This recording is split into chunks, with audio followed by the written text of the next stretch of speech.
Les relations sont des miroirs qui nous permettent de nous découvrir nous-mêmes.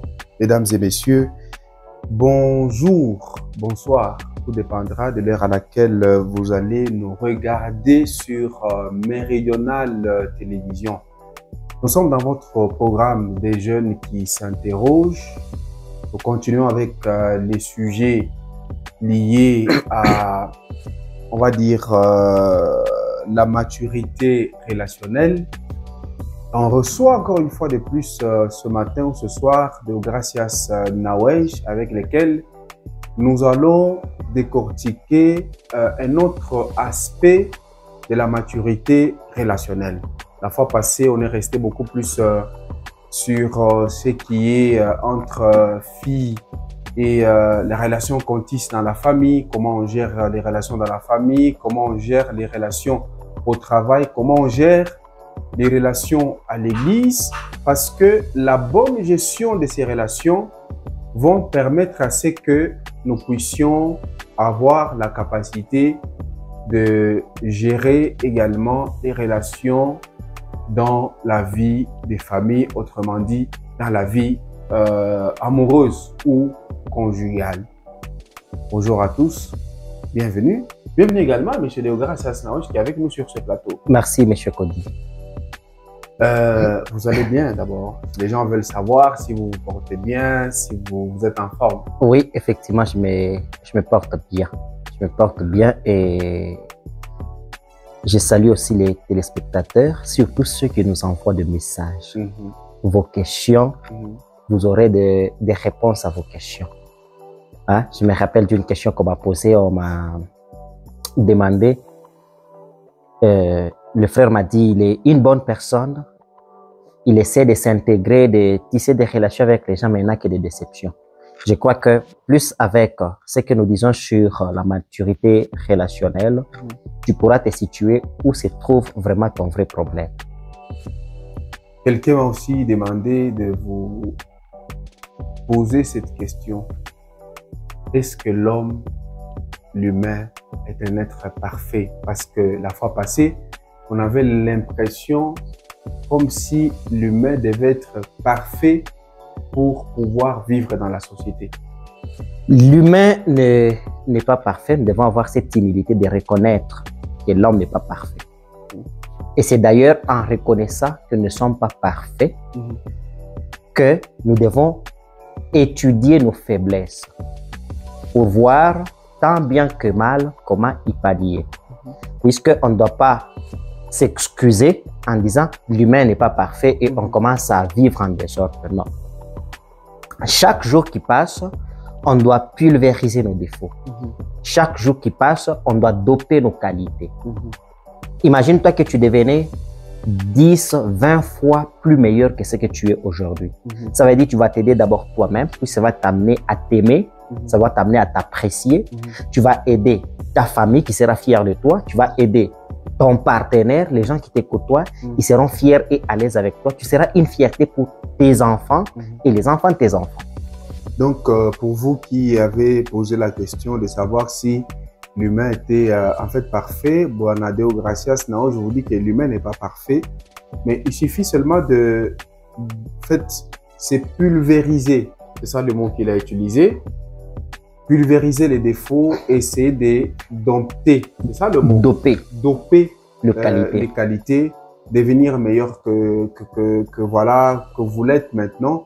Et je crois que cela va aider et cela va permettre à ce que vous puissiez être une personne très importante dans la société. L'importance d'avoir une maturité relationnelle de Deogracias, ça se pose.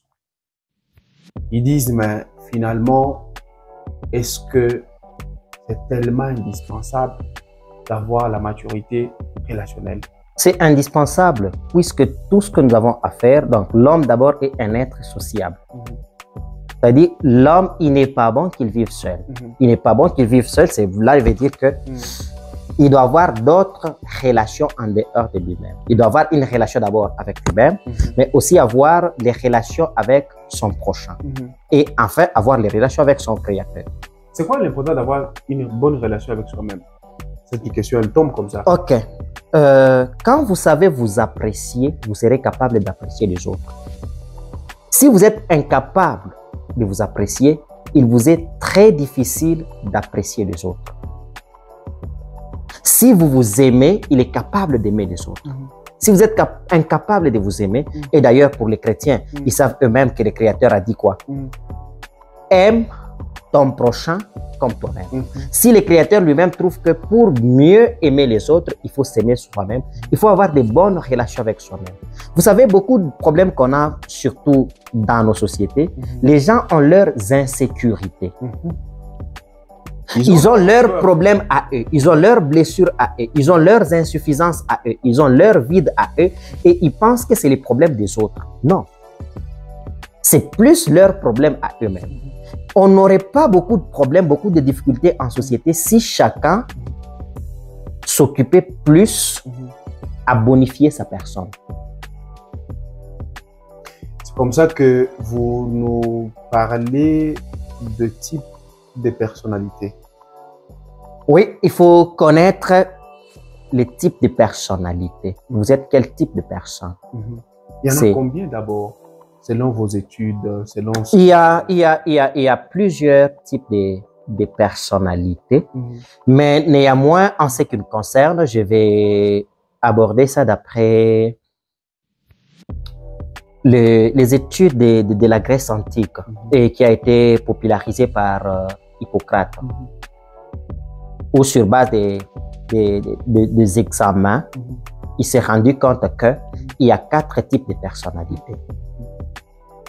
Ceux qui ont fait la pédagogie comme moi, ceux qui ont fait la psychologie à l'université, ils savent. Dans les cours de psychologie, nous avons aussi vu ces 4 types de personnalités. Donc, en dehors de ce que nous savons, il faut déjà désormais apprendre et noter que nous avons 4 types de personnalités. Oui, nous avons 4 types de personnalités. Ça, c'est la première des choses. Pourquoi est-ce que nous devons savoir ça? Puisque même le travail que vous devez faire doit corroborer avec votre personnalité. Il y a des personnes comme à la réception, vous sentez que ce n'est pas sa place. Il y a des personnes comme pour faire le marketing, vous sentez que ce n'est pas sa place. Pourquoi? Puisque sa personnalité est incompatible avec le travail qu'on lui demande de faire. Il y a des gens qui ont échoué de continuer à médecine. Pourquoi? Puisque leur personnalité, c'est vraiment incompatible avec la médecine. Ils ne supportent pas le sang, puisqu'il y a des gens qui ne supportent pas la douleur. Ils ne supportent pas voir les gens souffrir. Une telle personne ne saura pas travailler en médecine, ne saura pas voir le sang, ne saura pas travailler dans une salle d'opération, ne saura pas travailler dans une boucherie. Alors, sur base de votre personnalité, c'est ce qui va même vous orienter par rapport au travail. C'est comme ça que dans des sociétés qui se respectent, il y a des tests psychotechniques avant de commencer le travail. C'est ces tests-là qui permet aux examinateurs de vous orienter. C'est-à-dire qu'avec votre caractère, c'est mieux que vous puissiez faire ceci. Il y a des gens, d'après leur personnalité, ils sont incapables de devenir chef. Même s'il a beaucoup étudié. Il a beaucoup étudié, lui, il doit exécuter. Même s'il est intelligent. Il est intelligent, tout le monde est intelligent. Quel que soit les degrés d'intelligence, mais il y a des gens dans la vie qui ne sont pas appelés à diriger. Selon leur personnalité. Oui, puisque d'après leur personnalité, ce sont des gens qui sont difficiles à prendre des initiatives. Et pourtant, un chef, c'est quelqu'un qui prend des initiatives, c'est quelqu'un qui prend des risques. Et si vous avez, par exemple, une personne qui est difficile à prendre des risques, qui est difficile à prendre des initiatives, celui-là, il doit recevoir des ordres.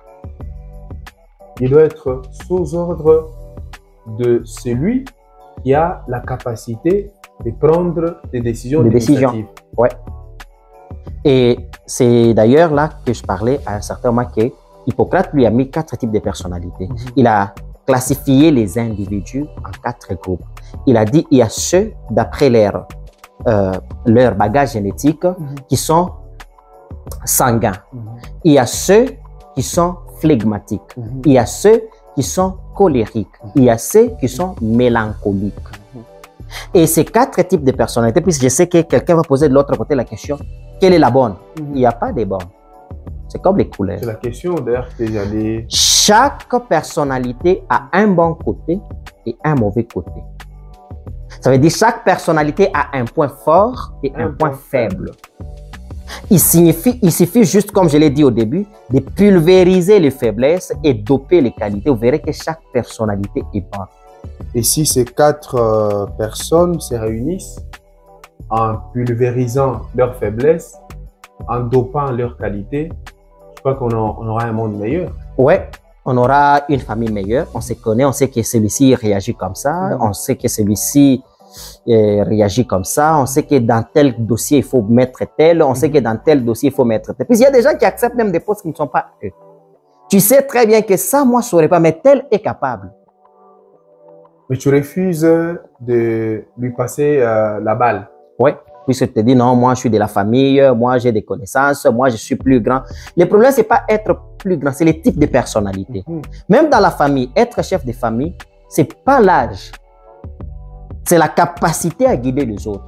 Parce qu'on a aussi connu dans certaines familles, M. Deogracias Nawej, le deuxième était plus considéré que l'aîné. Parfois, c'est le cadet qui est le plus considéré que l'aîné. C'est sa capacité à mener la famille. Sa capacité à mener la famille.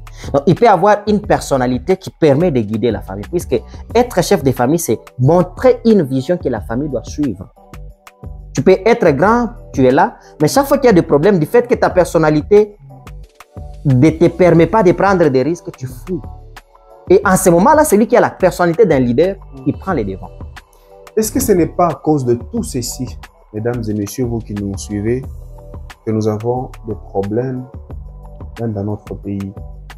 Ici, c'est vrai qu'on ne parle pas politique, mais lorsque nous écoutons Deogracias Nawej exposer de la manière dont il est en train de le faire, nous disons que c'est le fait aussi de mettre des personnes de manière désordonnée, de manière peut-être de ne pas jauger d'abord leur type de personnalité pour savoir que si, par exemple, nous confions cette charge à Jean Thioui, il peut facilement plutôt la supporter.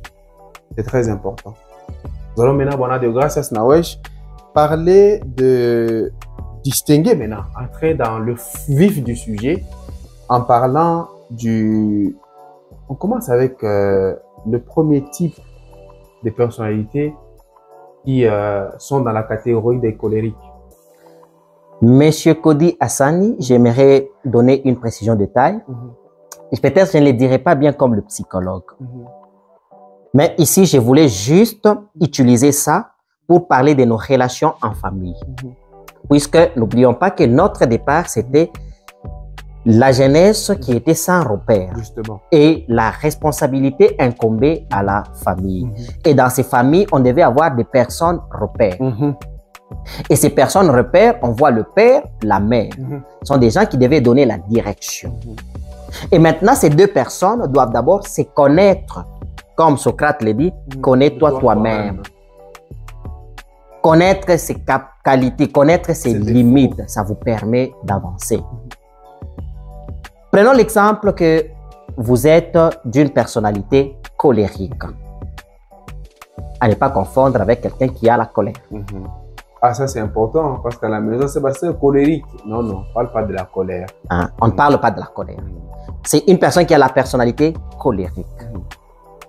Que dire d'une personne qui a ce type de personnalité? Ce sont des leaders nés. Ah bon? Ouais. Ils n'ont pas besoin d'être motivés pour mener les troupes. Ce sont des gens, vous verrez, c'est votre petit frère, mais il vous donne, il a tendance, chaque fois qu'il y a des problèmes, il prend les devants, il vous donne la direction. Comme un peu la série de Prison Break, hein? On voit Michael Scofield, qui n'est pas l'aîné, qui était le jeune frère à Lincoln Burroughs. C'est pratiquement sur lui que tout le monde se rabattait. Oui, puisqu'il est leader né. Cette personnalité colérique. Ça fait assez que cette personne-là est un leader né. Et imaginez-vous que dans une maison où c'est la femme qui a cette personnalité, généralement c'est comme ça qu'on finit par dire non, cette femme domine son mari. Parce que sa personnalité et colérique. C'est plus elle qui prend les devants. Et C'est dans plus leur elle qui... ADN, c'est qu'ils sont autoritaires. Ouais, ils sont autoritaires, ils sont réglo dans leur vie. C'est-à-dire, Ça veut dire, vous avez un projet, vous devez respecter scrupuleusement les lignes telles que, les lignes telles que vous avez placées ça. Vous devez tenir compte de l'heure avec de telles personnes. C'est-à-dire, quand on a dit à 10 heures, c'est 10 heures. Quand on a dit cet argent, on met ça dans tel projet, il faut respecter ça. Monsieur Cody, vous constaterez que ces genres de personnes, ce sont des fonceurs. Ils n'ont pas besoin de motivation. Que vous les motiviez ou non, lui avance. Il n'a pas besoin d'un conseil, d'une motivation, des encouragements de quelqu'un. Non, non. Il s'auto-encourage lui-même. Il va, quand il a déjà choisi une direction, il fonce. Quels que soient les obstacles, quel que soit le problème Quel que de soit telle le nombre personne, de temps que ça prendra. il fonce.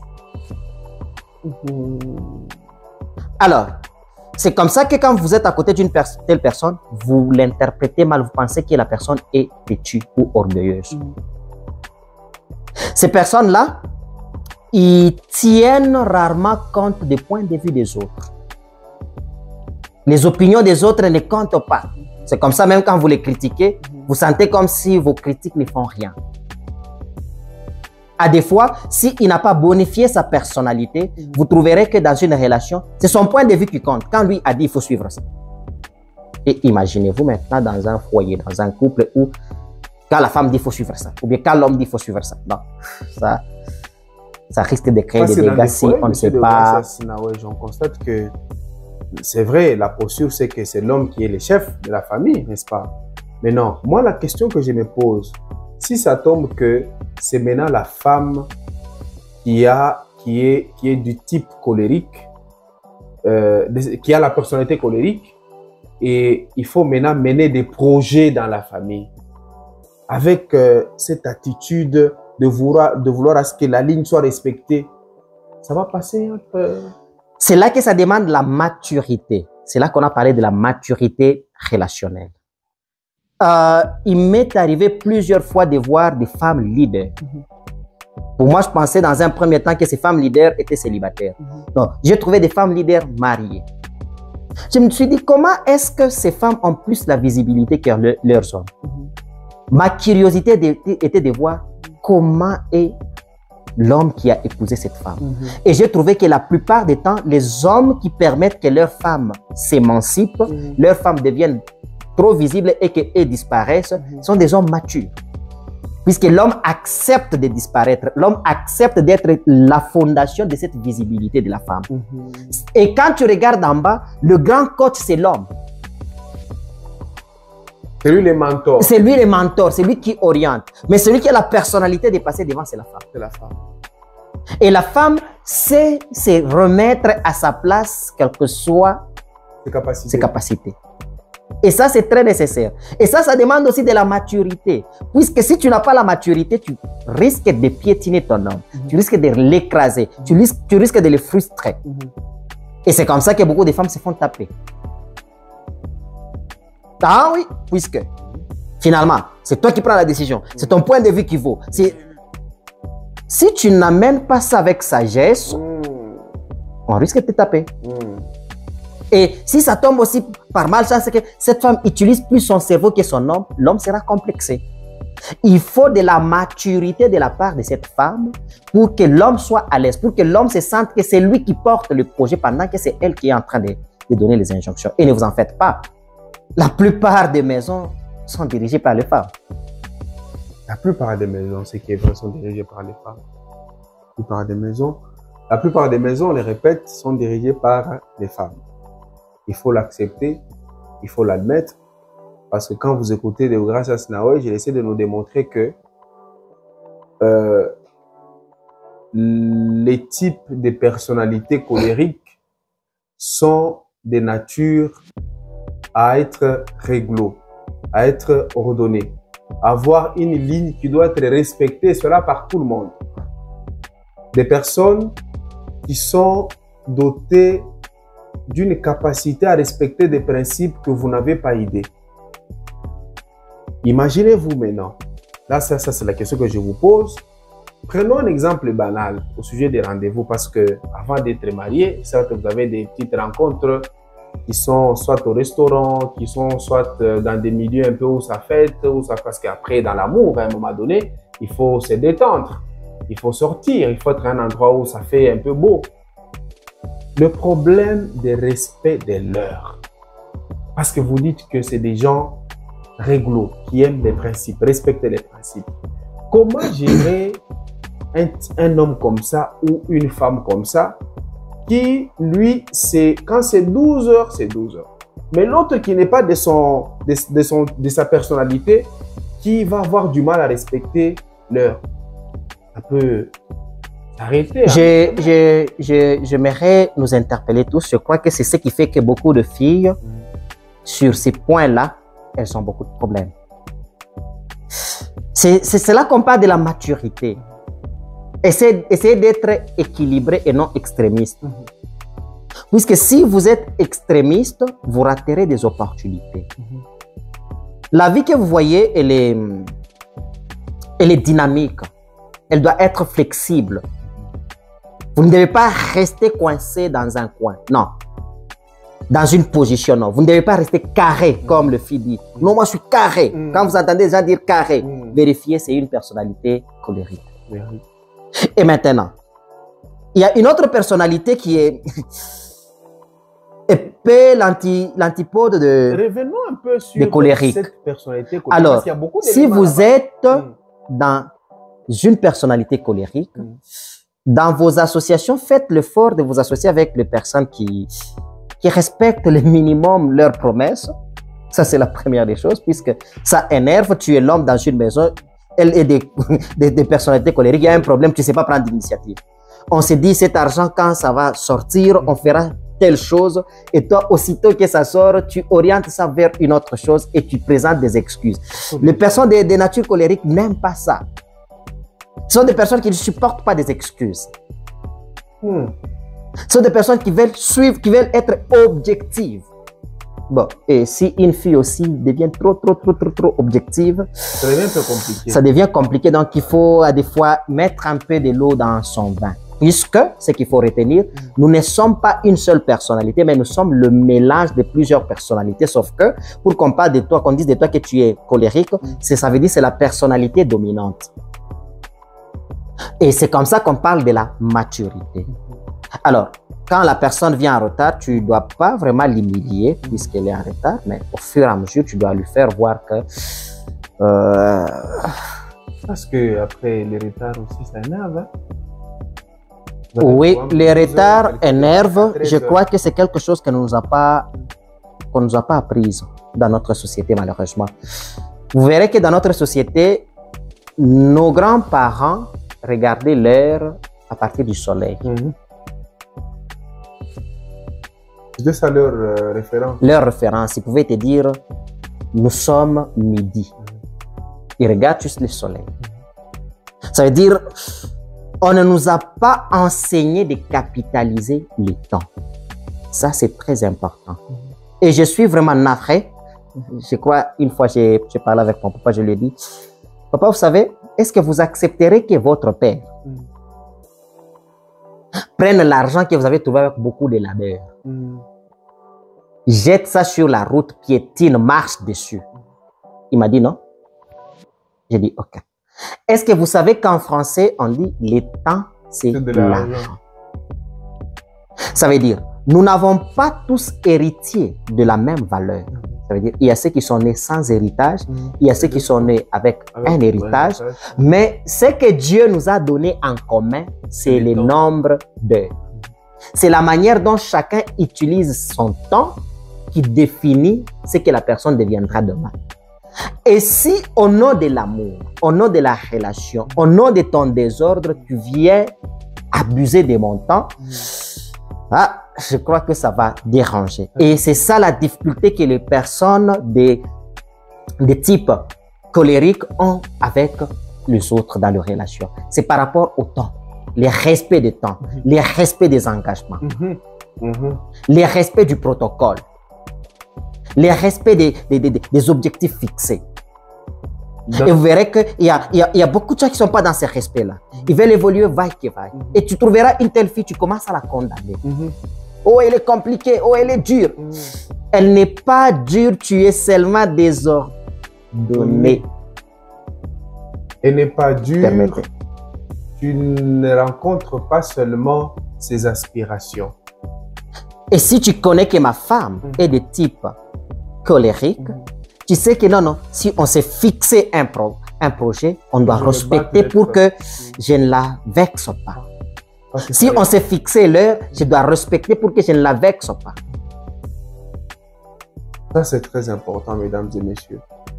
Ces éléments nous aident beaucoup et je crois qu'ils nous aident pour que nous puissions fonder des familles et pour que nous puissions peut-être réajuster certaines choses que nous ne savions pas au départ, que nous savons aujourd'hui grâce à ces programmes qui s'intitulent « Les jeunes s'interrogent ». Monsieur de Gracias Nawey, j'ai une question qui me passe par la tête et c'est un problème très sérieux que je constate dans plusieurs couples ou dans plusieurs relations, les dettes. Apparemment, on dit que non, entre hommes et femmes, entre les amoureux, on ne se prête pas de l'argent. Or, ça, c'est aussi un problème que nous constatons. Je peux avoir besoin de 10 $, je peux appeler ma femme, dire donne-moi 10 $, je te rembourserai dans 2-3 jours. Mais avec un partenaire dont la personnalité est du type colérique, comment faire pour éviter justement de dysfonctionnement ou de complications dans les relations? Les sources de tension se situent à ce niveau-là. Je crois que ça, c'est plus dans notre culture. Dans notre culture, vous pouvez trouver, vous avez une boutique et votre frère vient. Au lieu de soutenir votre commerce, il vient, il prend un article, il dit non, c'est pour ma soeur. Et quand tu veux lui dire non, écoute, paye, mais tu es ma soeur. Mais ça ne va pas. Les affaires sont les affaires. On est une famille, je prends aussi non, c'est ce qui a amené les autres à se partager les tâches. Je sais qu'ici, on ne va pas y arriver, puisque ici, chez nous, je suis puisque vous êtes. Vous êtes puisque je suis. Il y a les Ubuntu. Mais c'est avec de tels comportements que vous poussez les gens à commencer à compter. Je crois, j'ai ma grande sœur, que j'aime beaucoup, Maman Ruth. Elle m'a appris quelque chose. Elle m'a dit, si je viens demander, c'est une demande, donne-moi. Mais si je dis prête-moi, là, c'est à rembourser. C'est à rembourser. Et si vous prenez le même principe, vous le placez dans votre foyer, ça va beaucoup vous aider. Si vous avez demandé, non, ma femme, donne-moi, ça va. Mais si vous avez dit prête-moi, respectez votre engagement. Ça va de votre honneur. Sinon, demain, cette femme va commencer à vous cacher l'argent. Ah oui. Ça, c'est elle a l'argent, tu es dans le besoin, elle envoie son petit, elle appelle son petit frère. Ton beau-frère ici, si moi je lui donne, il ne va pas rembourser. Dis que c'est ton argent. Dis que c'est ton argent. Mais en même temps, c'est le couple qui est trahi. Parce qu'après, les gens sauront que non, là-bas, les maris ne remboursent pas. Ne remboursent pas. Et comme toi, tu ne sais pas rembourser chez ta femme, tu feras l'effort, même le beau-frère là, tu ne rembourses pas. Et ce n'est pas propre. Ça veut dire, la notion de l'honneur, c'est un signe de maturité. Question d'honneur. Je sais bien sûr qu'entre hommes et femmes, l'histoire là des dettes ne finit surtout pas. Puisque quand la femme, elle prend, ce n'est pas une dette, mais quand toi tu prends, c'est sûrement une dette. Et même quand tu payes, sache que ce n'est pas toujours fini. Même quand c'est resté 10 000, sache que bon, il y a des pourcentages qui s'ajoutent toujours pendant les moments où tu n'as pas payé et on te rappellera toujours. Bon, ça c'est quelque chose à gérer dans le couple. C'est très important de pouvoir gérer ça dans le couple. Monsieur de Gracias Nawey, pour finir, je vous pose cette question. Comment un type de personnalité colérique devait maintenant vivre dans la société pour ne pas paraître comme un dictateur, comme une personne qui, voilà, moi c'est moi, personne n'a quelque chose à me dire. Pour y arriver, d'abord, il faut avoir l'humilité de reconnaître que vous n'avez pas le monopole du savoir. Ça, c'est la première des choses. Vous n'avez pas le monopole des capacités. Ça veut dire qu'il y a des choses que les autres connaissent que vous ne connaissez pas. Alors, et un bon leader, puisque le type de personnalité colérique, ce sont vraiment des bons leaders. Un bon leader est celui qui écoute sa base. Ça veut dire qu'il doit cultiver l'art d'écoute. Il doit paraphraser quelqu'un là-bas, écouter sa base. Oui, ouais. Il doit cultiver l'art de l'écoute. Il doit prendre en compte ce que les autres, les avis et les considérations des autres. Et c'est là, il doit accepter des critiques, puisqu'il faut accepter qu'on soit critiqué. Il ne faut pas rester ce chef-là qui ne veut pas de critiques, qui ne veut pas les points et les avis et les considérations de ce que les autres disent ou font. Il faut toujours cultiver ça. Et si une personne de type colérique cultive l'écoute, cultive la considération des avis des autres, vous verrez que ça sera un très, très, très bon leader. Merci, Monsieur Deogracias Nawège. Je voulais ajouter une petite pensée. Si vous nous avez suivis et que vous avez noté les éléments donnés par Monsieur Deogracias Nawège et vous vous êtes identifié justement dans ce type de personnalité, comme nous l'avions dit, colérique, essayez d'harmoniser. Essayez de fédérer les faiblesses des autres, essayez de comprendre que tout le monde n'est pas comme vous. Parce que si vous vivez dans une société, vous devenez le produit de cette société et pour cette société. Bonne soirée chez vous.